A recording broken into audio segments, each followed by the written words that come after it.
Bem, boa noite a todas, a todos, a todes.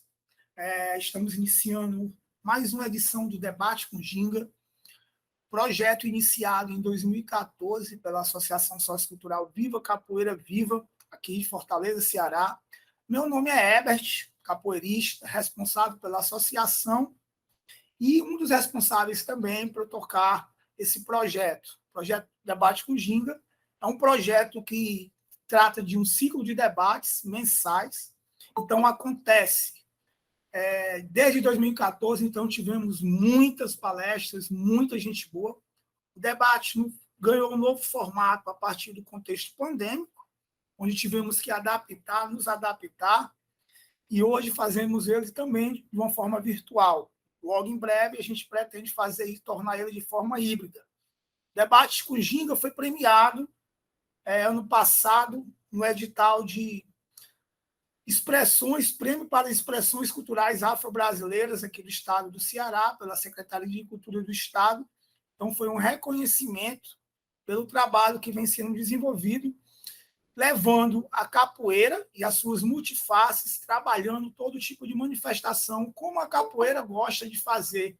Né? Quando a gente fala de capoeira, a gente fala de muita coisa, e ela abraça todo esse tipo de manifestação.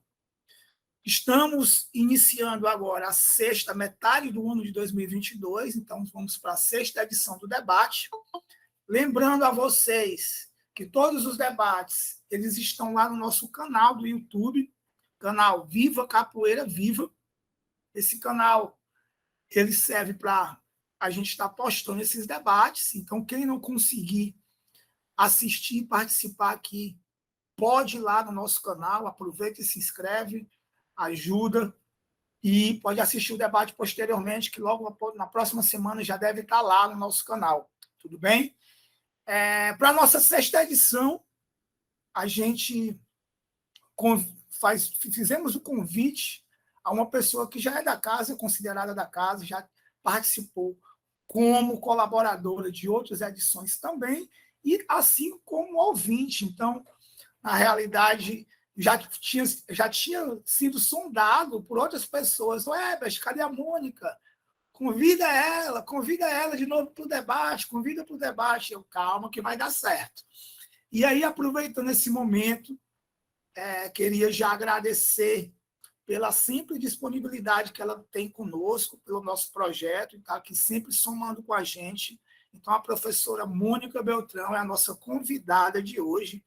Ela que vai tocar essa roda, segurar esse bunga e botar esse axé para a nossa sexta-feira aqui, essa sexta-feira pós-feriado, hoje, né, 17 de junho de 2022, na sexta edição do Debate com Ginga. Então, professora Mônica, queria lhe agradecer, em nome do Debate com Ginga, por a sua atenção que sempre nos dá, nos torna bem especial, e a gente gosta muito disso. Então, é uma grande satisfação tê-la conosco, mais uma vez, no debate. E falar um pouco, né? Esse tema do debate que hoje a gente coloca valentias, memórias, né? Outras publicações, traz aí o recorte de 2 títulos de suas obras. Então, é muita coisa para falar. Em pouco tempo, a gente tem aqui um pouco mais ou um pouco menos de 2 horas de debate, mas mesmo assim acredito que a gente vai conseguir fazer essa sexta-feira noturna aqui uma bela roda, um belo bate-papo, uma bela troca de ideias e muito aprendizado. Então, professora Mônica, minha amiga Mônica, seja bem-vinda ao Debate com Ginga mais uma vez.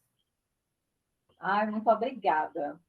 Inicialmente, eu só tenho a agradecer a quem chegou, só verificar. Herbert, o áudio está bem, querido? Você está me ouvindo? Ótimo. E, ok, mestre Tucano.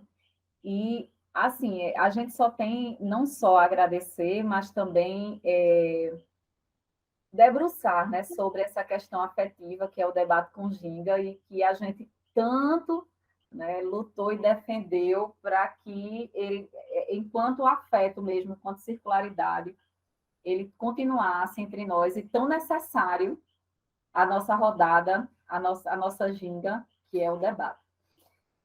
Hoje eu quero agradecer as pessoas que chegaram depois de um feriado, desse imprensado, né, de feriado, que a gente, nessa correria, a gente meio que processa como uma coisa só.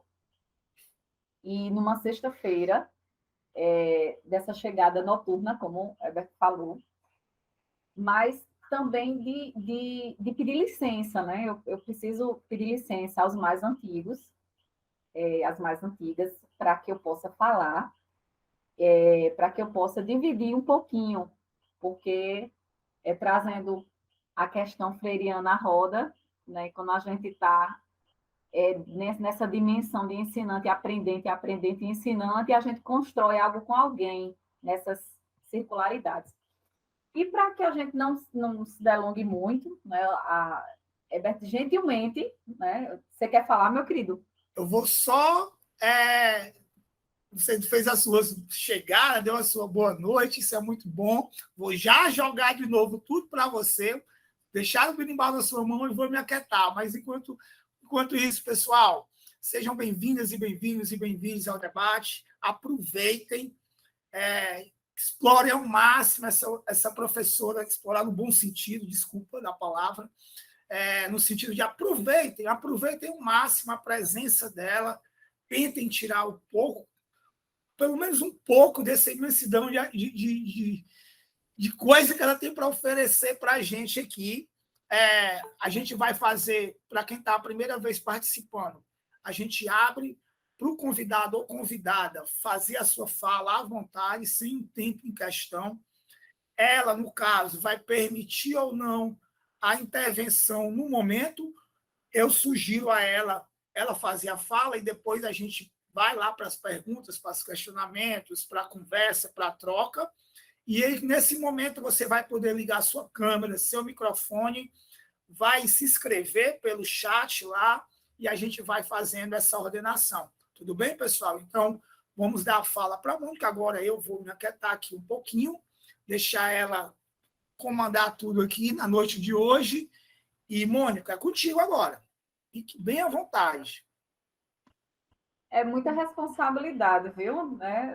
Chegar e ficar muito à vontade, eu acabo levando a sério, aí daqui a pouco vai ficar a situação. Mas eu estou ofertando, na verdade, algo que a gente continua aprendendo.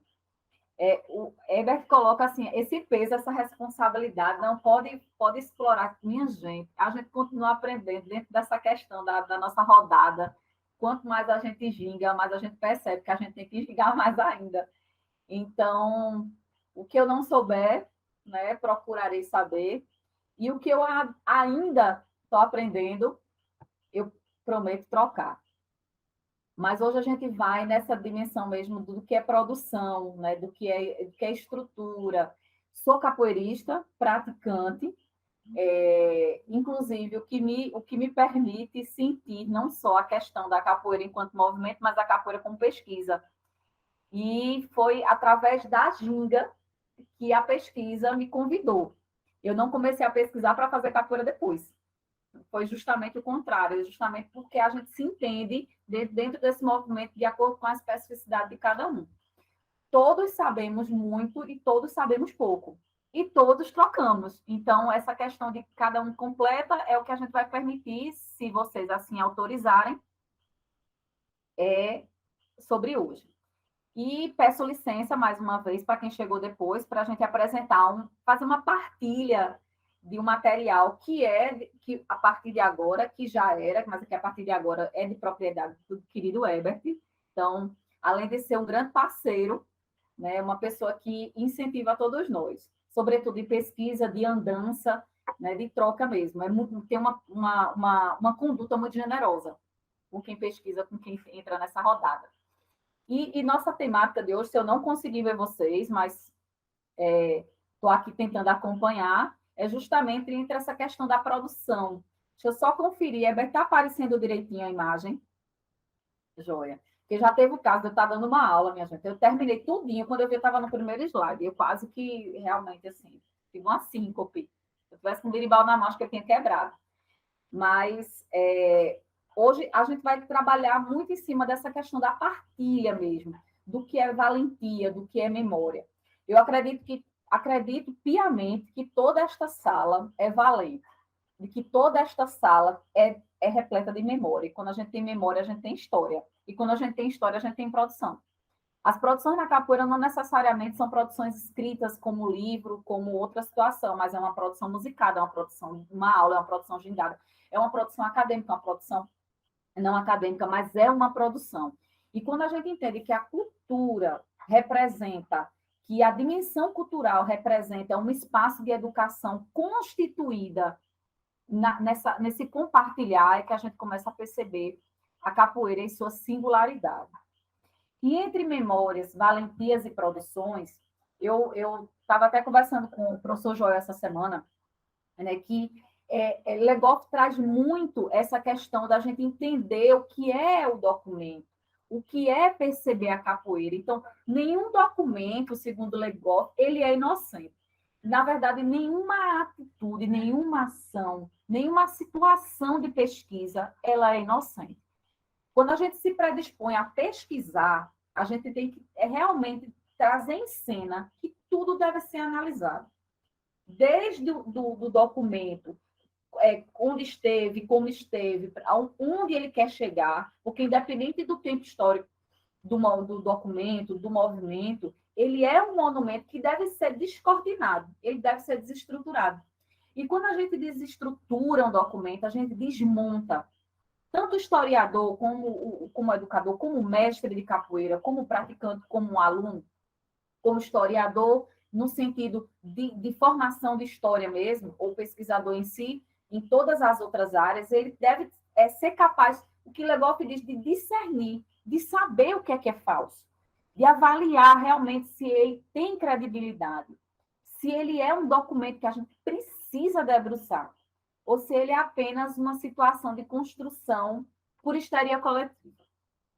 A gente tem o dever de tirar o mito, né, de entender o que um documento quer passar. E Legoff, ele é muito, muito perspicaz quando ele diz que todas as vezes que a gente descortina um documento, a gente começa a debruçar nele, nos colocando no lugar. Então, por exemplo, quando a gente entende a pesquisa, quando a gente faz uma música de capoeira, aí eu vou falar também do que é inicialmente uma área que eu me afino.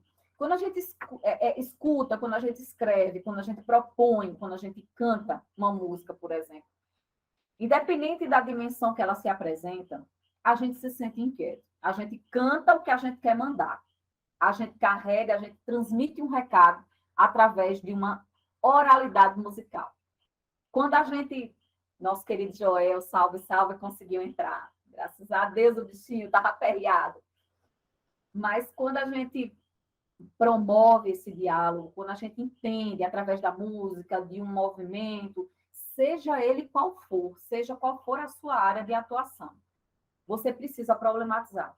E quando você problematiza, você cria alternativas. O trabalho mesmo de Ebert, que eu vou pedir licença para falar, eu acompanho. Né? Então, tem algumas situações que ele trabalha assim, ou com a garotada, ou vê a questão dos círculos de leitura, ou a questão da pesquisa, ou a questão do centro, a referência de cultura enquanto entendimento através da arte que ele pratica, ele possibilita considerações parciais. E é o que a gente tem que entender na nossa arte. Não se tem, que a gente vê muito, e eu sou uma daquelas que levanta a bandeira, que quando a gente propõe um trabalho, quando a gente tenta dialogar, a gente não tem considerações finais. Trabalho nenhum você pode esgotar ele nele mesmo. Então, as considerações sempre serão parciais. Inclusive, eu peguei quase uma discussão, tem uns dias atrás, com uma pessoa, uma professora da universidade, porque não, e as considerações finais? Assim, mas você está dizendo que eu vou finalizar alguma coisa? Como é que você está me permitindo, através da minha arte, finalizar? Se eu estou começando de forma muito passional, a ter considerações parciais. Então, a nossa arte, a capoeira, é isso. Então, como, por exemplo, eu me deparo com... Esse foi um card de uma exposição que aconteceu aqui, né, por uma questão de justiça, né, que a relação que se tinha entre escravidão, cangaço e capoeira, no Memorial de Justiça de Pernambuco. Então, ao meu ver, muito pessoal, né, quem participou dessa exposição percebeu enquanto situação contemplativa. Estava lá, eu exponho, é como você pegar um berimbau, um trio de uma bateria e mostrar e pendurar. Não vai ter finalidade, não vai ter diálogo, não vai ter funcionalidade nenhuma do que você pegar, tocar, você errar e acertar, você explorar. Então, a questão da situação, conversando com um historiador que também mediou essa exposição, a gente realmente foi provocado para trazer, enquanto historiador, pesquisador, praticante da arte, ou estudante daquela arte, o que é que você tem, né, nessa relação escravidão, cangaço, capoeira? Por que uma exposição? Para provocar o quê? Então, essas situações de diálogo, de provocação, que aí eu vou ficar insistindo nessa palavra, é o que faz a gente se inquietar. E aí, quando Herbert trouxe essa questão da gente trazer as últimas obras, que aí eu sugiro muito como essa inquietação mesmo, como aconteceu com as mulheres valentes, desordeiras e capoeiras, que aí hoje a gente vai dividir em duas partes, nosso momento. Aí a gente vai trazer algumas inquietações que acredito que quando a gente produz, a gente tem novas inquietações do que quando a gente escreve. E a segunda parte, que vai ser um spoiler sobre a nova obra, que acho que já trouxe até umas linhas que Joel é que está acompanhando, né? A gente está trocando umas figurinhas por parceria e afinidade de tempo histórico e também linha de pesquisa. Mas a inquietação mesmo de produzir, de você estudar, de você permitir, é saber, por exemplo, que quando eu pego uma frase de Hegel, lá de 1968, que diz que quando as mulheres se juntam, inclusive essa ilustração foi feita por um grande amigo, Linaldo, quando as mulheres se juntam, a honra parece um mito. Então, mito para quem? Por que a honra? Para quem a honra deve ser um mito? Porque as mulheres precisam se juntar para provar realmente aquela situação. Por que não misturar? E aí eu levanto a bandeira de você misturar, né? Para que a gente possa se entender na relação com o outro. Então, se eu sou provocada, que é as mulheres valentes, desordeiras e capoeiras, ele foi provocado simplesmente por essa frase. Por que quem a honra? Porque a honra de quem deve ser um mito? Por que um mito? O que é que eu preciso entender enquanto mito? Então, se eu trago, por exemplo, algumas definições que se cruzam, como a definição da mulher, que é um livro cheio de páginas contraditórias, e, de fato, como é um livro cheio de páginas contraditórias, como todas as pessoas têm páginas contraditórias, por que esse jornal, que é do Espírito Santo, afirmou lá em 1890 que não só a mulher tem páginas contraditórias, mas apresenta também a mesma mulher episódios extremamente disparatados e com inúmeras erratas.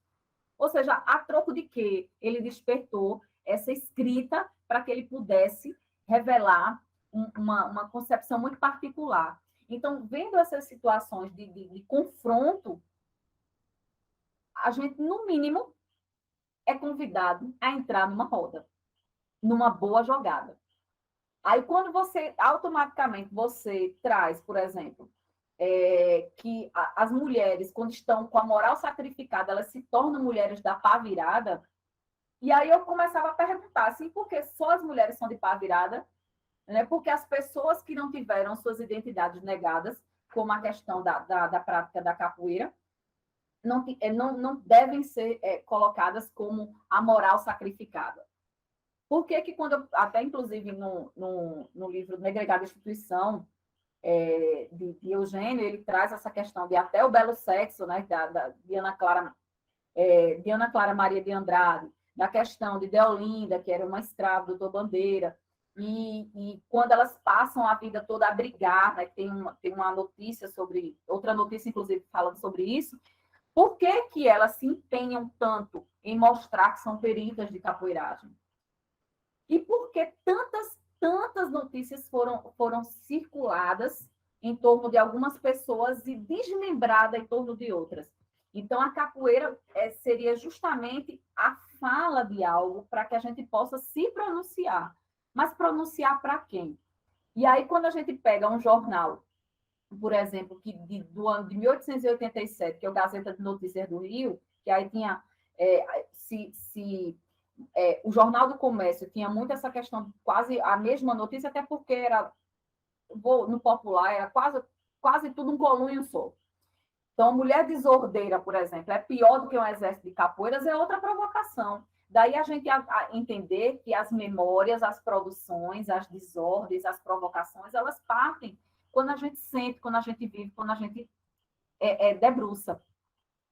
E se a gente vai muito mais além, a gente tem que perceber, por exemplo, quem eram as devotas da valentia, nessa primeira parte que a gente traz como provocação. Seriam só essas? Né? Quem são as mulheres? Acompanhavam quem? Quem são os homens que eram devotos de valentia também? Por que essa atitude isolada? Até porque, vamos dizer, é uma arte puramente reservada a um determinado público? Não. Historicamente, era o que os jornais queriam colocar. Se você é valente por uma área, você consegue ser. Se a mulher está valente como outra área, é porque ela é uma pessoa que era a mulher da vida. Então, essas provocações é que precisa trazer, precisa conjugar situações de espelho.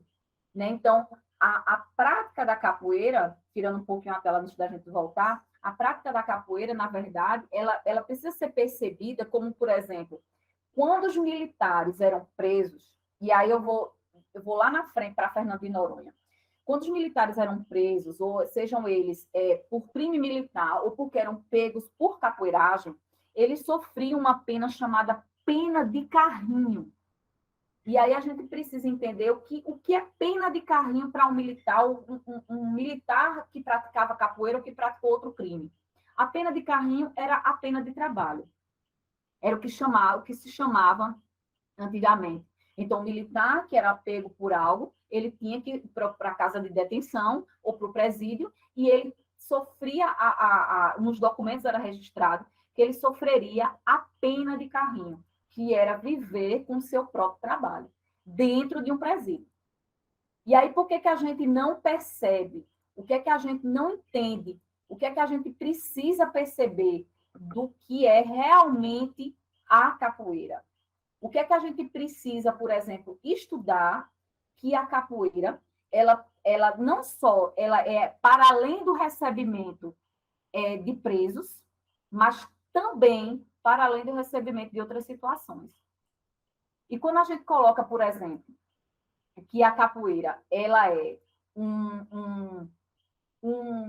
vamos dizer, um trampolim para uma anunciação, a gente começa a perceber que ela está muito mais além do que a gente possa explicar. E aí, como, por exemplo, quando a gente traz a impressão, entre impressões, que uma mulher, né, que a mania de uma mulher, quando está na capoeira, é a cadeia, ou que uma mulher desordeira é capaz de fazer corar um frade de pedra, que é um termo que eu já expliquei em alguns momentos que a gente dialogou, que é um termo português também, né, que foi usado em outras situações do país, que que é quase praticamente impossível, né? Você corar um frade de pedra, depois a gente entra nessa questão da terminologia, para a gente não perder muito tempo. Ou mulheres que praticam a capoeira são mulheres que pintam a saracura ou pintam o sete ou qualquer outra situação e nem mostram o pincel. E que a moral de todas elas estava sendo sacrificada. Aí, quando o Correio do Recife traz, por exemplo, que no 27º Batalhão de Infantaria, que Beberibe é um bairro que tem aqui, perto de outro, que é Campo Grande, tinham mulheres como Olindina Olívia da Conceição, Maria Luísa de Abreu, que é vulgo Trepa do Caixão, e Ana Maria da Conceição, que era Ana Coroada, elas vinham armadas de cacete, né? Que depois, em outra notícia, em outro jornal, era foice, armadas de foice. Então, que armamento era esse, né? Então, elas vinham salientes entre os camaradas. Então, não se havia essa segregação. Os camaradas eram as capoeiras que, assim como elas, defendiam seus espaços em territórios urbanos, nas urbes, nas ruas do Recife. né? Assim como outras ruas do nosso país, outras situações, outros espaços. E aí o subdelegado Pombal prendeu, né? Depois recolheu outras à casa de detenção, que aí o jornal já solta, né? Não faltava mais nada. Homem capoeira, a gente tem visto. Agora, mulheres, e deixa essa questão do imaginário, né? Por que não? E aí, quando a gente se sente provocado, é porque não mesmo. E aí entra a questão da inquietação, outra inquietação, para a gente vencer essa primeira parte das inquietações de produção, de pesquisa. Que aí, que eu tinha, inclusive, prometido. Eu acho que num desses encontros com o Herbert, eu acho que não sai a quarta edição do Capoeiragem no Recife Antigo. Mas quando a gente entra na pesquisa, quando a gente vai andando, quando a gente tem um caderno, a gente tem um diário, né? Então, a gente tem algumas anotações que a gente, quando escreve, não vou colocar isso aqui, não. Vou deixar isso aí para outro momento. Ou ainda vou deixar para o diálogo. Mas aí chega um e chega outro. E por que não? Aí não tinha mais. Por que nuança novamente? Por que não traz outra informação? E aí, quando a gente lê, é a própria dança da capoeira. A gente sabe que hoje não faríamos situações que a gente fez no passado. A gente sabe que hoje não defenderíamos ou acusaríamos situações que a gente já passou. Porque a maturidade, né, o caminho, né, quando o ditado popular diz que a prática faz a mestria, pronto, quando a gente vai praticando, a gente vai se desvencilhando de algumas situações e se inquietando com outras. E quando a quarta edição do Capoeiragem no Recife Antigo saiu, aí eu tive que, vou trazer, eu tinha deixado de carta de manga para outra situação.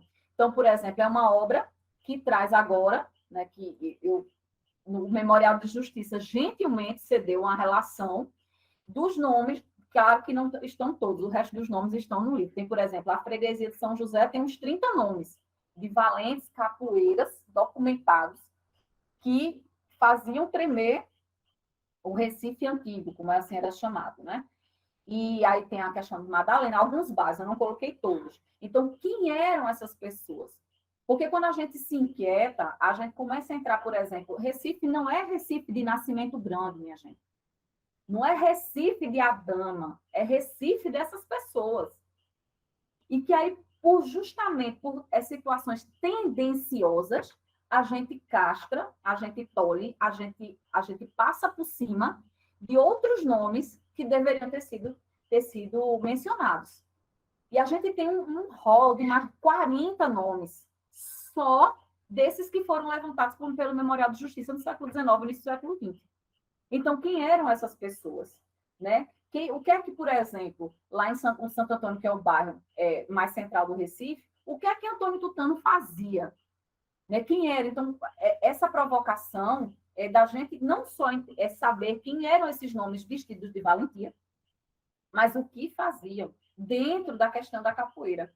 E muitos eram acusados de crimes que nem tinham cometido. Então, se não conseguissem ser pegos pelo crime de capoeira, eram acusados por outro crime. E aqui em Recife, as fichas, os registros dos subdelegados têm muito essa questão de você acusar por perturbação de família, por perturbação de ponto comercial, por aliciamento de uma outra mulher que não seja a sua. Então, tem alguns condicionamentos de perceber o que é que se tinha por trás disso e que dialoga muito com outros espaços que aconteciam no país. E aí, quando, por exemplo, no Diário de Pernambuco traz, em 1899, né, a Lei 370, que aí foi publicada foi publicado no jornal, o documento, né, do Congresso Legislativo de Pernambuco, e se tinha uma extrema necessidade, sobretudo, do governador, do chefe, como a gente diz, chefe da barraca toda, que era Sigismundo Gonçalves, de entender, né, o que é que estava acontecendo no que ele chefiava. Então, já se tinha uma fama de quem era, um exemplo, Sampaio Ferraz ou outra situação, mas Sigismundo ele queria ganhar força pela pura perseguição da capoeira. Então, Sigismundo Gonçalves, ele tinha uma pretensão. Ele tinha não só a pretensão de se mostrar para algumas pessoas, mas ele tinha também a condição de se fazer valer, de se fazer notar. E Sigismundo, que aí eu estava conversando, inclusive, com Carlos Eugênio, sobre essa questão, Sigismundo, ele era jurista da área do direito, perdão, formado na Faculdade de Direito do Recife, e ele também era um jornalista, entre outras atribuições que ele tinha.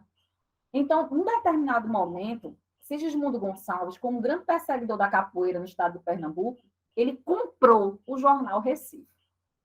Então, se você começar a fazer uma análise, aí dialogar com as fontes, que Sigismundo, depois que ele comprou, a notícia sobre capoeiras começou a criar uma outra proporção de forma mais marginal, de não à margem de algo, mas de criminal, de condição criminal, você começa a comparar. Quando foi que Sigismundo Gonçalves comprou o Jornal do Recife mesmo? Aí você começa a ver a quantidade de notícias colocando a capoeira como crime. A quantidade de situações, de menções que são feitas quando diz que você que tem sua família, você vai deixar um desordeiro conviver com as pessoas que você convive. Então, ele inclusive usava de pseudônimos para escrever coluna no seu próprio jornal, que aí ele tinha um amigo que era Ulisses, que também era jornalista, escrevia, mas ele, como grande monopólio, família que tinha muito dinheiro, e como uma pessoa de boas relações, ele começou a publicar mais ainda. E quando a gente vem mais a fundo, né, que aí estava até esse período chuvoso, a gente dialogou muito, o Joel que está escutando a gente, sobre esses processos, que aí essa nova edição do Capoeiragem no Recife Antigo eu trago alguns, outros eu vou deixar para o próximo livro, que não vai ser Capoeiragem no Recife Antigo.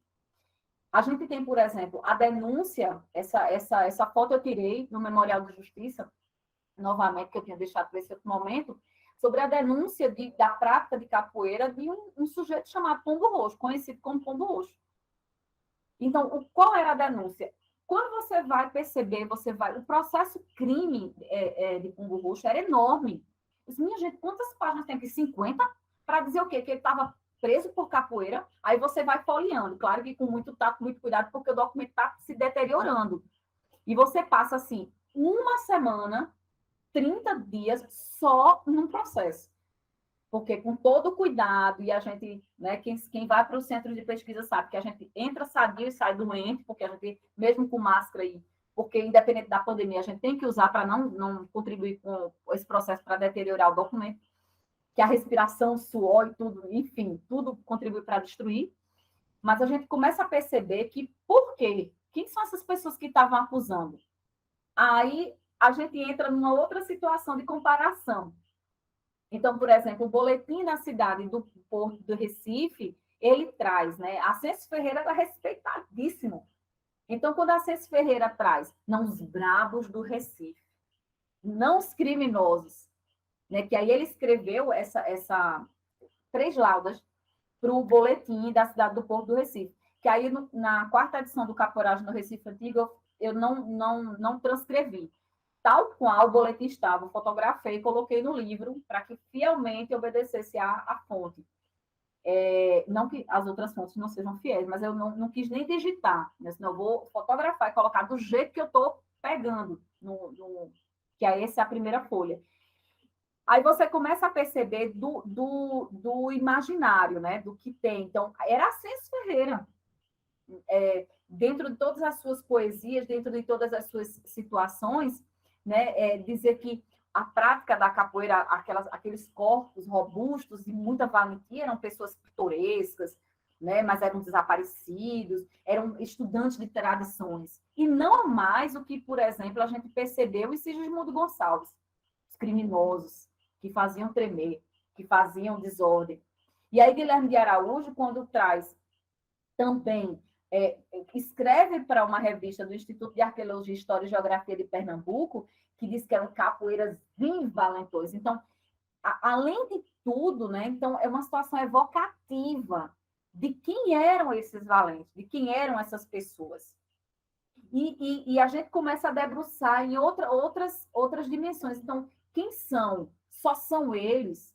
né? Como vieram, como chegaram. E a gente começa a estudar também a vida, eu não gostaria de chamar de vida útil, mas a vida impactante dos vapores, das grandes embarcações que traziam essas capoeiras, que voltavam com eles, que para onde transportavam, que aí a gente tem alguns que são vários, mas aí os que a gente mais encontrou nos documentos daqui, tanto no Memorial de Justiça, quanto das fundações, quanto do Arquivo Público Jordão Emerenciano, que tem todos os livros de entradas e saídas de presos da Casa de Detenção, ou de Fernando de Noronha, uma parte está aqui, outra está na Biblioteca Nacional do Rio. Então, a gente tem esses nomes que estão aí que se apresentam, e tem a canhoneira, que é como se fosse uma embarcação menor, que aí a gente tem muita citação da canhoneira Liberdade. Então, eram os vapores e a canhoneira que transportavam esses capoeiras e que transportavam entre locais. E quando esse transporte acontecia, por exemplo, a gente cria piamente de crer mesmo que algo acontecia em Noronha, eles eram colocados para Noronha. Que quando Amorim Neto começa a descrever o que é que acontece em Noronha, o que é que diz em Noronha, então ele já começa, né? Noronha é tudo, é um nome maldito, né? É um olhar de dor, de sofrimento, está lá no meio do Atlântico, está cheio de degredados, de pessoas que são marginais, né? Em Fernando de Noronha, que inicialmente era um presídio militar.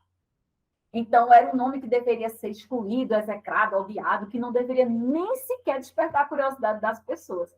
Então, a Amorim Neto ele traz, em seus registros, né, seja você olhar com o olhar da crônica, que todas as vezes que você... E ele é expert nisso, né? Quando você lê Amorim Neto, em provocar, né, em dizer que o que é que tem diante dos seus olhos, né? O que é que você precisa arregalar, o que é que você precisa entender de Noronha, que era um decreto de ladrões e assassinos. Só que aí ele descarta o que Noronha realmente foi, que é o que a gente vai, que nessa segunda parte, já entrando, né, que é o que tem na próxima obra, que aí em parceria, né, Joel diz que não, mas ele está dentro desse processo de publicação nova, que se der certo, sai ano que vem, porque já está sendo escrito, que é um livro que vai sair junto com Carlos Eugênio sobre a questão das prisões dos capoeiras em Fernando de Noronha. O que é que tem Noronha? Só que a gente fez um recorte, 1890 a 1892, porque a gente vem da questão do decreto em si, mas a questão do tempo que eles ficavam mais ou menos ali registrados. E aí, por que a gente vai registrar esse período? É que a gente vai revelar no livro, que aí senão a gente conta ele todo.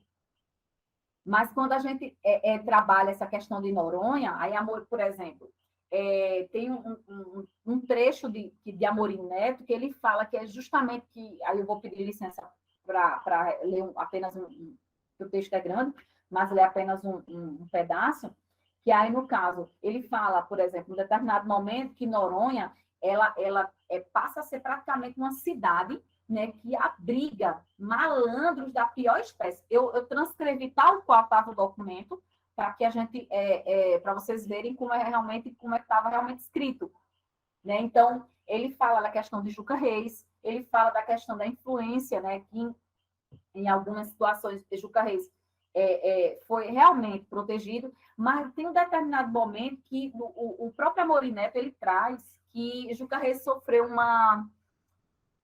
Eu não gosto dessa palavra, não, mas a gente conheceu ela, a gente sofreu uma cocó lá dentro, né? Uma tocaia, uma cocó, alguma coisa, e que foi entregue pelos próprios companheiros, lá dentro de Noronha. E mesmo assim não tinha costa quente, nem brasa fervente que pudesse lhe proteger. Mas aí a gente vai revelar também na próxima obra o que é que aconteceu com ele. E tinha essa menção de que tinha que ter um aprestado navio, né, para jogar esse povo que se dizia valente dentro da gaiola. E quem eram essas pessoas, né, dentro da gaiola? Então, cada gaiola, cada setor ou cada situação do Rio de Janeiro, por exemplo, quando Amorim Neto cita também, ele foi claro em dizer que cada bairro é um setor perigoso de capoeira, ou é um setor perigoso de capoeiragem. Então, precisava, né, comunicar que esse povo tinha que ir para lá. E aí se tinha uma parceria com o ex-redator do Correio do Povo e que comunicou. E aí o diálogo, trago para vocês, tal qual, né? Que aí, quando se prendeu todo mundo, tá aí, claro que algumas palavras a gente não escreve, mas assim, eles é uma escrita da época, né? Que ele disse que não faltava mais ninguém, aí se estão todos, todos. E aí alguém levanta, né? Parece que o senhor está enganado, estão todos presos. Aí faltam 2. Que aí a gente vê a questão do que é que tem, o que é que percebe, né? O que é que a Morineto pegou. Né? Um sou eu e outro é você. Aí vem a questão de negociar, mas doutor Sampaio não tem apelação, né? Então, ele colocou como chefe de polícia, não poderia abdicar do seu cargo, nem abandonar, e fica o senhor vai, você está preso. E aí a Morineto coloca, provoca, que aí eu tirei um dos trechos para não ficar muito grande, que foi o último capoeira recolhido ao xadrez da chefiatura da polícia, né? Que foi Juca Reis. Enquanto essa situação específica relatada por Amorineto. Então, ele já encerra o texto, depois desse corte, que Fernando de Noronha é o refúgio e a morte de quantos desalmados vão ter as grades dos seus desumanos alojamentos, que era o que tinha que acontecer com o público da capoeira. O que é que tinha lá? O que é que realmente estavam todos lá?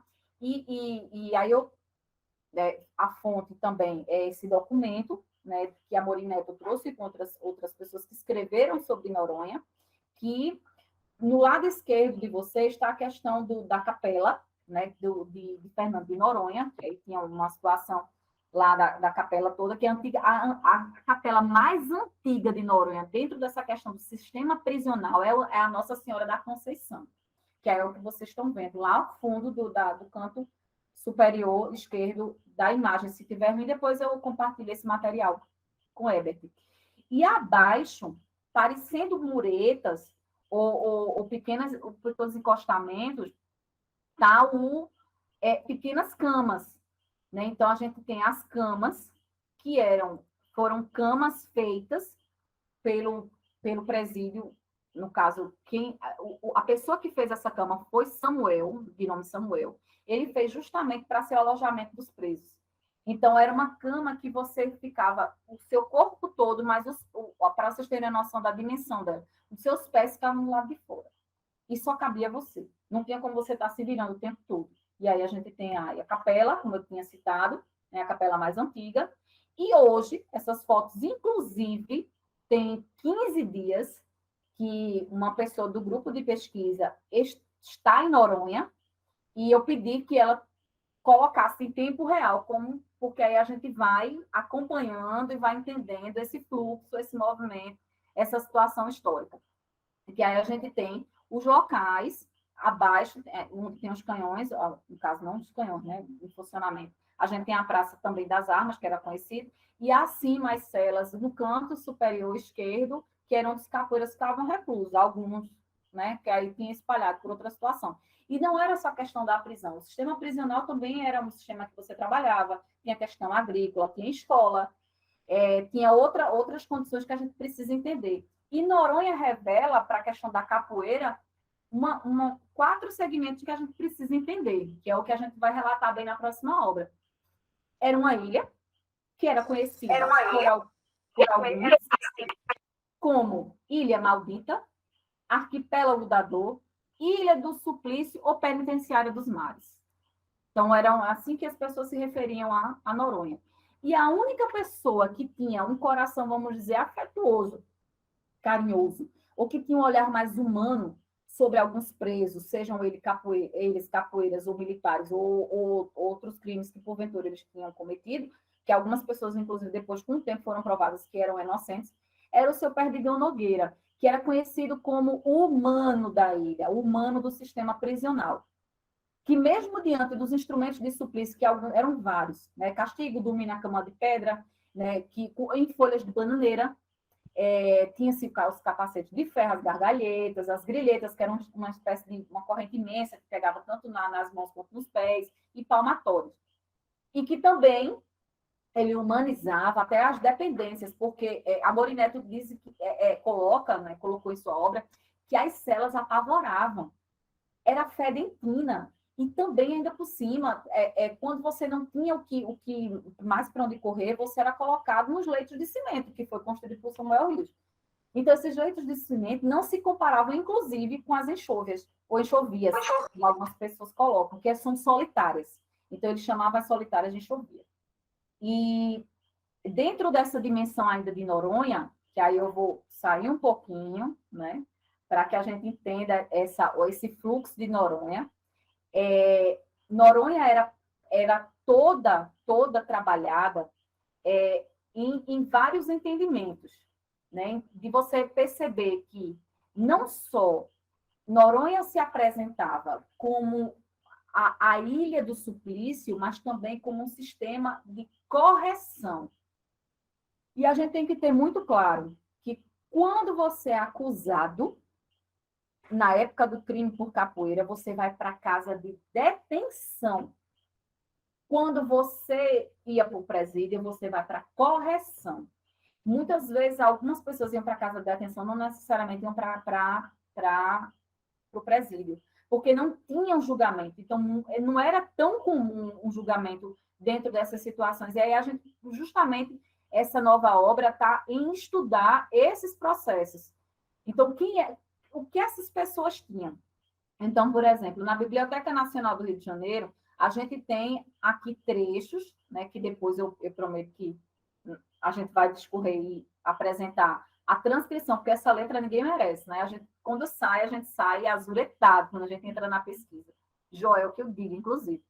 Mas a gente tem, por exemplo, esse é o relatório, né, do doutor Gouveia sobre a questão de 1891, sobre a questão da entrada do presídio agrícola e a colônia agrícola de Fernando de Noronha. Mas aí a gente tem que entender que essas disposições, que aí essa imagem do centro aí, que foi uma foto que eu tirei distante, porque o livro é imenso, essa outra foto é de um acervo de pesquisa nosso, do grupo que está Eugênio, e essa foto agora é o que está aqui em Recife. Né? A detenção, se tinha um relatório aqui de presos, como prisão sem sentença, a correção para os julgados. E quais eram os documentos? Aí dentro desses documentos, o que é que a gente tem? A inclusão, mencionar a inclusão de capoeiras, os doentes, as baixas na enfermaria, porque eram muitas, as transferências, as escolas, a presença na escola, da aldeia, as altas das enfermarias e a exclusão. O que é exclusão no documento? É quando o sujeito morre. Então, ele é excluído do documento. Né? Sim, mas não tem nada que comprove que ele morreu, não. Simplesmente ele é excluído. A história dele é apagada. Então, nem o direito de morrer é direito esse povo tinha. E os livros de registro tinham muitas essas características. E quais eram as características? Que é essa foto. Até enviei para a Joel essa imagem. Esse livro é imenso, minha gente. Para vocês terem uma ideia, naquela mesa quadradinha que a gente geralmente vai nos cantos de lanchonete e tudo, aquela mesa de alumínio, nem sei se tem mais, mas aquelas branquinhas todas, pega aquela área toda de uma mesa quadrada para 4 cadeiras. É o tamanho desse livro. Então, até para a gente fotografar, e a gente não pode escanear. Eles não permitem. Mas a gente pode fotografar, e nem todo documento a gente pode fotografar se eles não estiverem perto. Aí aquela história não pode fotografar com flash, aquela coisa todinha, e você tem que pedir permissão. Não, isso aqui eu posso fotografar porque tem páginas que a gente não pode mais. Aí a gente tem que ler e transcrever. Mas esse eu consegui fotografar. E alguns também. Então, o que é que tem o livro de entradas e saídas? O que é que tem constando no livro de Fernando de Noronha? Que um dos livros está aqui, né? Lembrando que esse recorte de 1890 a 1892. A gente tinha a questão do nome, que aí não dá para ver o detalhe do livro, mas a gente tinha nome, filiação, a estatura, peso, cor, como é que estava a dentição, a roupa que vestia, quais são suas características morais, por que foi pego, a data de entrada, a data de saída e as observações sobre o sujeito. Era assim que os capoeiras eram apresentados, assim, na verdade, todas as prisões. Né? E aí a gente vai página por página procurando quem era o capoeira, porque não tem canto nenhum dizendo assim, a página tal é sobre capoeira, você que lute para achar o sujeito que foi preso por capoeira. E aí, essas chamadas, que aí, para aproximar um pouquinho, né, o que me chamou muita atenção sobre a questão da estatura e os sinais salientes. E quando você vai lendo sobre os sinais salientes, é algo do tipo, é corpulento, apresenta boa estatura, é a descrição da descrição no livro de entradas e presos, entradas dos presos. E a gente tem os processos, a gente tem também um livro de registros e a gente tem os relatórios da casa de detenção. E ainda o livro de registros de Noronha, que aí tá as letrinhas são todas assim, e aí ele vem falando, né, o que a pessoa fazia, porque se tinha pouca barba, se tinha muito cabelo, como é que era o seu nariz. Se tinha, inclusive, um desses escritos vem falando, descrevendo se ele tinha todos os dentes, de que forma ele se comportava. Então, era uma descrição completa. Tudo que se apresentava sobre a vida do capoeira, entre águas, rios e fontes, e navalhas, e cacetes, e tudo, como o Joel colocou aí, né? A questão da entrada bem detalhada, e a entrada, a descrição, realmente, para que você não viesse a ser confundido, que era muito pouco provável, né, gente? Porque do jeito que era e quando você pega o livro, não, fulaninho foi preso no Ceará, foi preso no Recife, foi preso no Rio, foi preso... Tinha gente de fora do país que estava aqui praticando capoeira e foi preso. E só por estar perto foi preso. E aí a gente precisa justamente saber, né, quem são essas pessoas que se apresentam como protagonistas. Que cenário elas defenderam e quais foram os seus locais de atuação. Então, algumas praças, algumas freguesias, como a gente chamava, que eram os bairros, né? Os centros, onde foi que essas práticas eram defendidas. Então, por exemplo, quando se teve um relato de Juca Reis, né, que aí recorreram também ao ministro da Primeira República, que a gente tem, não só em 1891, no início, como no fim, a gente tinha Antônio Luiz e José Higino, a gente tentava entender, né, o que é que acontecia, porque se inicialmente Noronha era uma prisão militar, né, por que ela tinha outras intercorrências que estavam fora do que a gente inicialmente entende? Porque quando a gente vai entrando na capoeira, quando a gente está iniciando o nosso entendimento, muita gente diz, não, vai presa para Fernando de Noronha. Mas a gente também tem que tirar essa visão muito romântica, entre aspas, de que só era a questão da destruição. Eugênio costuma defender que Noronha não era só a desgraça, mas a gente, quando vê o detalhamento, a gente começa a perceber que, por exemplo, em 1894, teve o decreto que proibiu o recebimento dos presos em Fernando de Noronha. Só que, para eles, foi tão eficaz que, até 1910, aproximadamente, ela ficou funcionando como presídio estadual. Então, por que funcionava? Então, trazendo uma transcrição de um dos livros, né? Então, na série de Justiça de Fernando de Noronha, que era um livro que a gente também tem de circulares expedidas, que era como se fosse ofícios, a gente tem também a transcrição tal qual, tá? Não mudei nada. A diretoria do presídio de Fernando de Noronha diz o seguinte: 31 de janeiro de 1890. Outros, sim, ficaram recolhidos os 59 indivíduos denominados capoeiras, que é de ordem do cidadão, marechal-chefe do governo provisório dos Estados Unidos do Brasil, foram para aqui deportados. E aí, em fevereiro, dia 22, no dia 14, chegou o vapor Jacuípe com 33. E a gente tem um pouco para trás de mente a circular número 16, que foi 10 de fevereiro, que a diretoria trouxe a público, né, a canhoneira Liberdade, que eu havia falado no início, transportando, destino ao presídio, né, os indivíduos que foi por ordem do chefe de polícia, que foi recolhido. E por que foi recolhido? Com que descrição? E aí está naquele livro, né, o que foi que praticou, fora o crime, porque o que a gente percebe, o crime de capoeira não era único. Se há uma tendência de você ser acusado pelo crime de capoeira e mais algum outro crime. Porque se você escapasse de um, você tinha que deixar preso por capoeira porque você foi colocado por outro crime. Mas se você for só ladrão, você era preso só por roubar. Mas se você for capoeira, você tem que ser preso por capoeira, por latrocínio, por capoeira, por fornicação. que não é nem fornicação, tá, gente? Mas até esse termo a gente encontrou.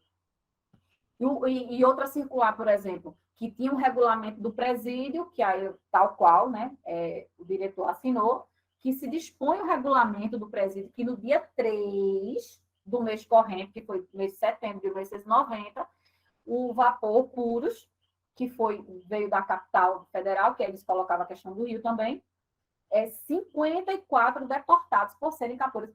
Quando você vai juntar tudo, o número de capoeiras em Fernando de Noronha é extenso. E aí ele também é capoeira, gatuno e desordeiro incorrigível. Isso tinha que estar na circular, porque se você escapasse por um, você tinha que ficar por outro, desde que o capoeirista ficasse preso. E aí o ministro da Justiça também remeteu, né, outros 99 presos, fora esses, que foram recebidos e classificados como determinava o regulamento do presídio, na terceira classe dos sentenciados. Então, o diretor, quem assinou essa circular foi Joaquim Guzmão de Coelho, perdão, que era um coronel extremamente rigoroso e que ele tinha como meta crescer na fama de exterminar, assim como Sampaio Ferraz, Sigismundo Gonçalves e outros subdelegados de polícia, ele tinha a função, vamos dizer, primordial de discorrer, né, sobre essa questão da prisão. Que aí a gente, voltando, né, quando os ofícios eram emitidos da casa de detenção, pela Secretaria de Polícia da Corte ou pelas freguesias de outras localidades, era dado um determinado tom dramático, que como, por exemplo, faça apresentar a Vossa Excelentíssima, o crioulo Sabino, filho da africana Livre Teresa, que foi preso por capoeira, a fim de que Vossa Ilustríssima se sirva fazê-lo recolher a casa para ser corrigido. Mas a correção não era pós-julgamento? Então, por que ele estava lá? Ele não estava, né? Ele passou pela casa da detenção, mas ele também tinha que ir para a correção. Ele não tinha só que levar o susto. E aí, dramaticamente, né, o major Daniel Thompson, antes ele coloca assim, Deus guarde a vossa ilustríssima pessoa. De uma dramatização terrível. E a gente vem, por exemplo, a questão de outros presos, ou de jogatinas, ou situações que circulavam, como a gente tem o Jornal do Comércio, né, do Rio, de maio de 1891, vem falando dessa questão da prisão também de Carrapeta, que consta, aparece muito nos documentos de Fernando de Noronha, entre outros sujeitos que aparecem como parte do relatório da Casa de Detenção. E para a gente não se alongar muito, né, senão a gente vai 1 hora já falando, sem parar, para a gente não ficar cansativo, esse momento, aí eu me coloco à inteira disposição, mas a gente entendendo que quando a gente trabalha a questão da prisão, da correção, do armamento, da dimensão da capoeira, inclusive Joel já está inquieto, porque Joel pegou Carrapeta, né? E a gente precisa revelar para as outras pessoas o que acontecia. Então, a próxima obra é justamente isso. O que é que tem por trás de Fernando de Noronha? O que é Fernando de Noronha? Porque se, por exemplo, era um presídio militar, que inclusive a gente tem até a Praça das Armas, que algumas situações eram guardadas lá. Que aí, pelo tempo, não tem como eu mostrar todas as imagens de antes e algumas que foram recolhidas de 15 dias para cá, com quem está do grupo de pesquisa lá. E que tinha essa questão da pena de carrinho, que era uma das penas, um dos castigos dados aos militares, que era você perder a sua patente e trabalhar. E se você não perdesse, mesmo assim, você ia trabalhar você ia sofrer a pena de carrinho, que é justamente você trabalhar lá dentro do presídio. E aí a gente tem o presídio, ele era todo, se eu entregar uma ficha a vocês, ele é todo repleto de relatório, o relatório do presídio é todo repleto de informações, no sentido assim, quem deu baixa hoje, o que que aconteceu, outros, né, como alguns personagens não, algumas figuras foram excluídas por morte, realmente, morreu de causas naturais, então é algo que a gente precisa investigar. Então, quando a Morineto inquieta a gente, por exemplo, numa das suas edições sobre Fernando de Noronha, você começa a entender que o início da sua produção de memórias, valentias, histórias e situações que precisam ser descortinadas, a gente começa a entender o porquê elas se apresentavam. E Fernando de Noronha é uma novela. Uma novela que tem breves capítulos e que, nesses breves capítulos, eles não têm fim. Eles têm inquietações, né, que têm outros desdobramentos. E aí encerro minha fala, estou aberta a perguntas ou ao fechamento parcial, porque a gente não pode tecer considerações finais. Aproveito e puxo o fio para carregar o.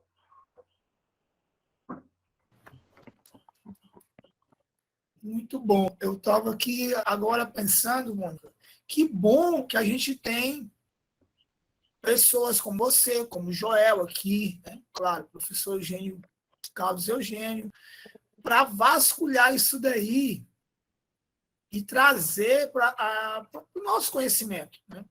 Então, que bom que a gente tem você dentro da capoeira, vivendo a capoeira. Amplio isso aqui para o Joel aqui, na minha terrinha aqui, que o Joel também escavador total. Então, a gente precisa muito disso. Então, primeiramente, eu queria falar isso. Que bom que a gente tem pessoas como vocês que contribuem dessa maneira. E aí, pessoal, está aberto aqui para a gente, quem quiser, se tiver poucas pessoas se inscrevendo, dá para ir levantando a mãozinha, eu vou coordenando aqui, de boa. Mas fiquem à vontade agora para estar se inscrevendo aí, para estar conversando, entrando na roda, comprando o jogo e jogando um pouquinho nessa roda, tá bom? Mônica, eu vou começar. Tipo, quando a gente vai, a pessoa como você que vai trazendo diversas histórias, com outros olhares, histórias que não foram contadas, né? Isso que você está trazendo também para a gente. Em algum ponto, isso pode gerar, não sei aí, na verdade, esse é o meu questionamento, gera angústia em algumas pessoas da história contemporânea. Né? Gera aquela. Por que ela está falando isso? Está indo atrás disso? Está falando por quê? Isso não é legal, isso não é bom. E eu sei que isso acontece aqui acontece demais, e eu tenho certeza que deve acontecer aí também. E eu quero saber como você lidar com isso, que você vai estar trazendo coisas que você não está inventando nada. Você é aquela coisa, está ali mostrando, está aqui, estou mostrando isso aqui é assim, ó. E não é desmerecer e nem tirar a história de ninguém. Né? É apresentar outras histórias que merecem ser contadas e falar isso você está fazendo super bem.